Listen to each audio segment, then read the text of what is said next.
I'm very glad to see you, Dr. Orphan. Thanks. I'm on my way to the county office with her. Well, today's Sunday. Seeing you are the only Tuesday, Wednesday, Thursday, Friday, Saturday, Sunday. to sleep in. I'd like to dump Charlene's been gone 6 days. It's just the same to you. She won't be much trouble. I come back for her one morning. And well, doctor, The day she left, this is a pleasant surprise. lied to me about a doctor's appointment. I knew she didn't have a doctor's appointment. I suspected what she was fixing to do. Perhaps some other time might have been better. A friend of mine came up Glen Canyon there. Just, he saw her turning around and going that way. He thought I was in the car with her, so he followed the car.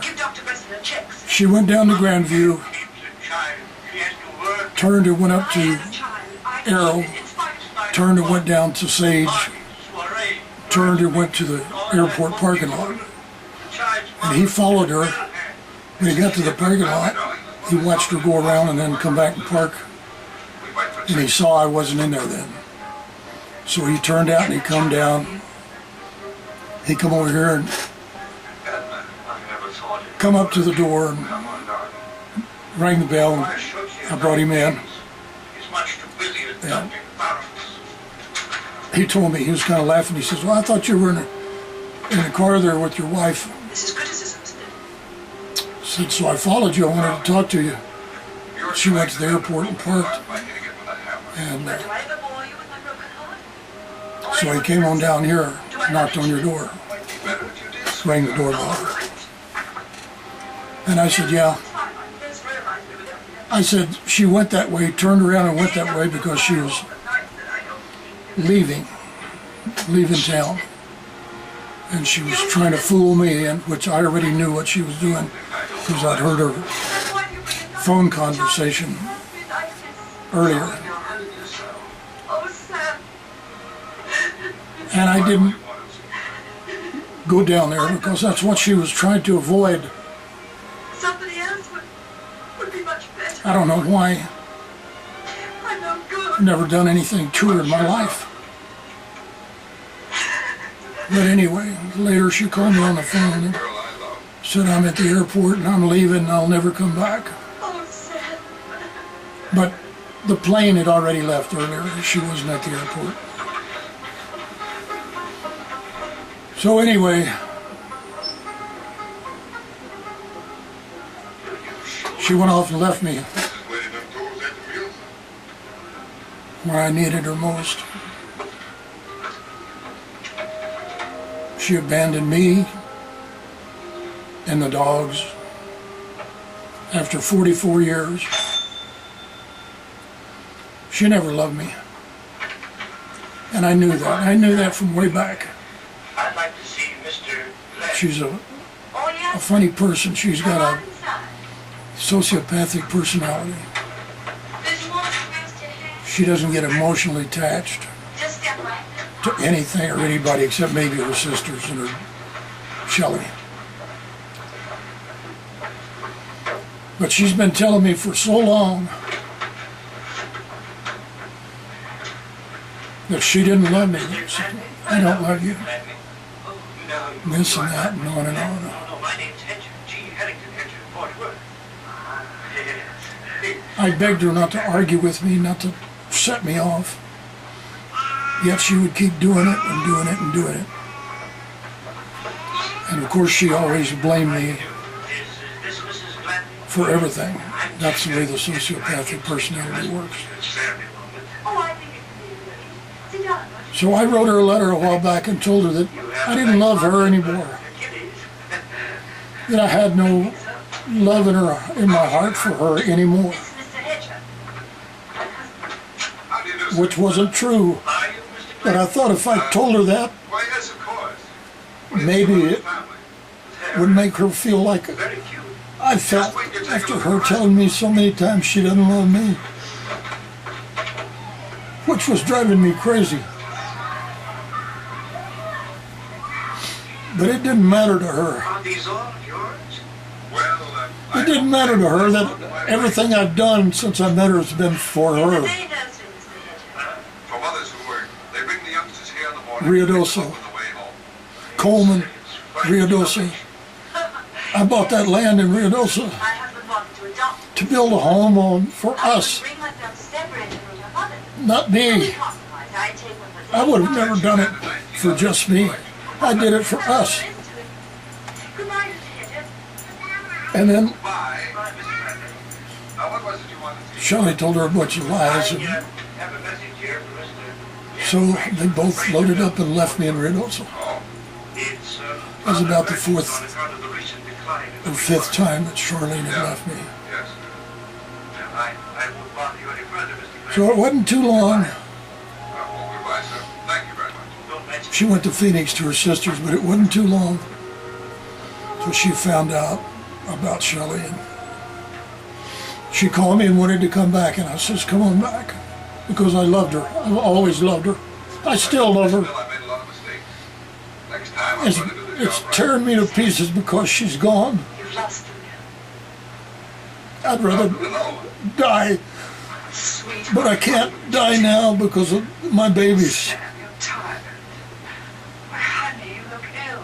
He isn't here, Mrs. Gladney. She promised me she'd take care of me, but then she lied.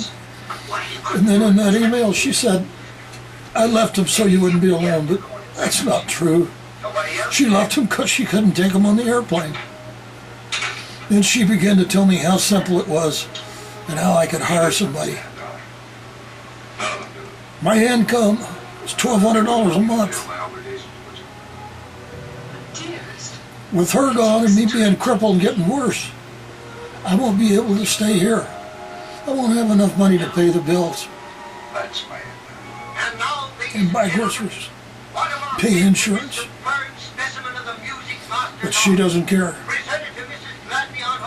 Actually, she's never cared. In this house, we could have lived in the trailer the first half of this shabby, beat up. But I got a little better and I worked hard and bought this lot, set the trailer on it, started building on the back, and finally took a couple years. I got most of it done. I did it for us. I did this kitchen for her. I did her bathroom for her. I did everything for her. She doesn't realize that. She said I never had a kind word for her. I never did anything for her. When she was sick, I always took care of her. Even when I was so sick I couldn't hardly move. I always told her I appreciated everything she did for me. Making my bed, doing the laundry, coming when I needed help when I was about to die. But not in her mind. I was the bad guy. I did everything wrong. She did nothing wrong. We never forget to go to break it. So here, I don't know, 3 weeks ago, It's just been made safely over. I took the dishes. She didn't put them up when she washed them. She just set them over there. That's good. So I come in and ask her, I says, you don't like to put the dishes up, do you? Oh, no, sometimes. Well, she liked to take her pill and sit and watch Judge Judy and The Price is Right, and I don't blame her for that. But it takes about 2 or 3 minutes to put the dishes up. So I looked at them for a minute, and I thought, what the hell? If we don't have them, they won't have to be washed and they won't have to be put up. So I picked up the dish drainer in the wheelchair and I went out, opened the screen door, and I just threw the whole thing out in the yard. And I thought, that'll take care of them. I'll throw the rest of them away after we get them dirty. Memento as a token of our affectionate esteem But I guess she didn't like that. She in Fort Worth. set her off, unless she already had planned on running out on me. Thank you. So anyway, I keep it a week later or whatever it was, in memory of you and she had to sneak to do it. together with our children. Goodbye, Why, I don't know. I've never hurt her in my life. I wouldn't. Always protected her and the kids with my life. They were my life. So she slipped out on me and left me in the dog's life.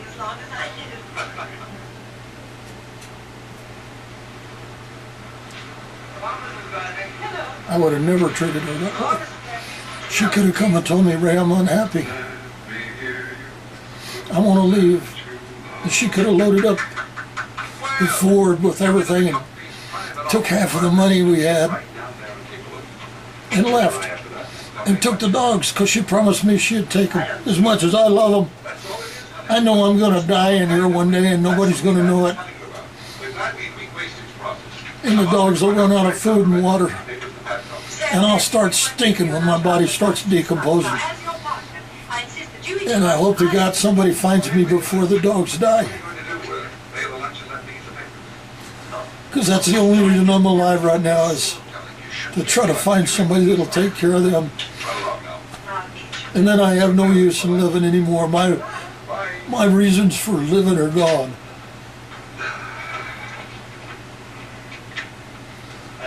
Love her more than anything in the world, but she won't listen to anything. It's got to be done her way.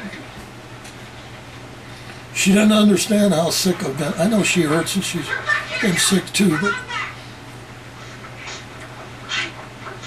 she doesn't understand.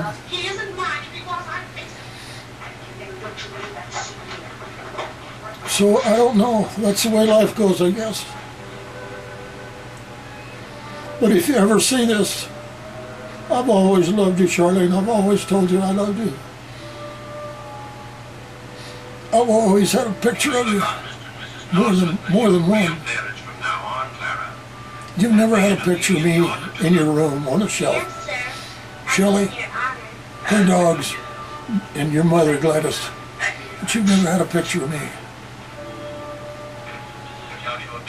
That tells a lot right there. In your diary, you tell me, I don't love him, I don't know why I stay here, yada, yada, yada. He never has a good word for me. That's just not true. You just don't understand how it is. You don't understand how bad I'm hurting right now. My heart's broken. I dream about you. I even rang the bell for you when I woke up because I forgot that you were gone.